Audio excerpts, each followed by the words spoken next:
যেটা নিয়ে আমার মন খারাপ হতে পারে সেগুলোর কাছে আমি যাই। আমি 43+, ইনশাল্লাহ আগামী বছর বেঁচে থাকলে 44 হব। ভারতীয় জবার জন্য এটা প্রথম স্বীকৃতি, যে কোনো কাজের স্বীকৃতি অনেক আনন্দ দেয়। আমারও ভীষণ আনন্দ লাগছে। তবে এই অ্যাওয়ার্ডটা পেয়েছি আমি অ্যাজ অ্যান অ্যাক্টর। অ্যাওয়ার্ডটা আমার হাতে নিয়ে অবশ্য অন্য জায়গায় আছে, বাট ভীষণ ভালো লাগছে। আমি অনেক খুশি বাবা, অনেক খুশি। অ্যাওয়ার্ড পেয়েছি, নমিনেশন ছিল, অ্যাওয়ার্ড পেয়েছি, আমি অনেক খুশি। কারণ সিনেমা তো মাত্র রিলিজ হলো না, 2 মাস হয়েছে, এখনও তো ওটিটিতেও যায়নি। আর আমাদের দেশের যে পরিস্থিতিতে এই অ্যাওয়ার্ড প্রোগ্রামগুলো হচ্ছে, সিনেমা রিলিজ হচ্ছে, এটাই আসলে পজিটিভ। এর সাথেই আমি অনেক আনন্দিত এবং আমার মানে আমি খুশি যে আমরা আবারও কাজ শুরু করেছি সবাই। আসলে সত্যি কথা আমি যদি বলি, আমার প্রত্যাশা কিন্তু এতখানি ছিল না। কারণ যেটা আপনি বললেন যে অনেক অস্থিতিশীল একটা সময়ের মধ্যে আমি রিলিজ দিয়েছি। কুরবানি ঈদের পর কিন্তু বাংলা সিনেমা রিলিজ হয়নি। ইনফ্যাক্ট ওইভাবে সিনেমা চলেইনি, মানুষ যাচ্ছিল না তো।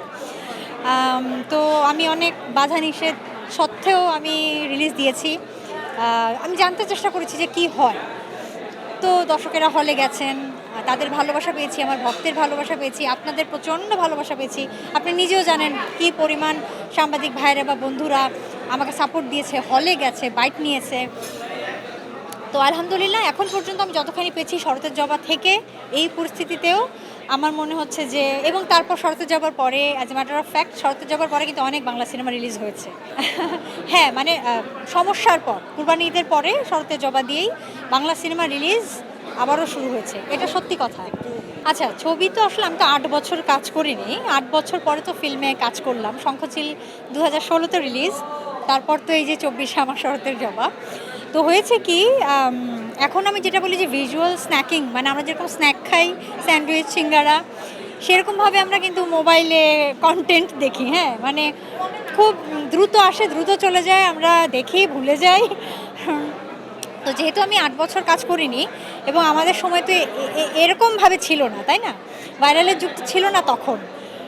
সেই জন্যই আমি ভাবছি যে যারা আমাকে ভালোবাসেন, আমার যে দর্শকরা, ভক্তরা আপনারা আছেন, তারা তো আছেনই, কিন্তু যারা একদম নতুন অডিয়েন্স, নতুন ভিউয়ার্স, যারা আমাকে চেনেন না, তাদের জন্যই আসলে এইভাবে আর কি উদ্যোগটা নেওয়া। প্রথম কথা হচ্ছে এটা গড গিফটেড ভাই, আল্লাহর রহমত ছাড়া কিছু হয় না। আর দ্বিতীয় বলি, যদি আমার জিন, আমার ডিএনএ, আমার ফ্যামিলি, আমি যদি বাবার দিকে বা মায়ের দিকে আমার ফ্যামিলির কথা বলি, এরকম সবাই এরকমই, বয়স বোঝা যায় না কারো। আর তৃতীয়ত যদি বলি, আমি খুব হাসি খুশি থাকি। এটা আপনারা সবাই দেখেছেন যে আমি সবসময় হাসি খুশি থাকি। আমার জীবনে যে স্ট্রেস নেই, দুশ্চিন্তা নেই, তা কিন্তু না। সবার মতোই আমারও অনেক প্রবলেম আছে, কিন্তু এগুলোকে আমি আসলে ফোকাস করি না। ছবি বলি বা নাটক বলি, সিনেমা বলি, যে কোনো কিছুই বলি, মানে আমাদের যে সমস্ত ক্রিয়েটিভ ওয়ার্ক আছে, এই জন্যই বললাম যেগুলো ক্রিয়েটিভ ওয়ার্ক, আপনিও শিল্প বলছেন, ক্রিয়েটিভ ওয়ার্ক কিন্তু এক কাজ সবার ভালো লাগবে না। এমন অনেক নাটক আছে যেটা আপনার ভালো লেগেছে, আমার লাগেনি। এমন অনেক মুভি আছে আমার ভীষণ ভালো লেগেছে, আপনি বলবেন যে না, ভালো লাগেনি।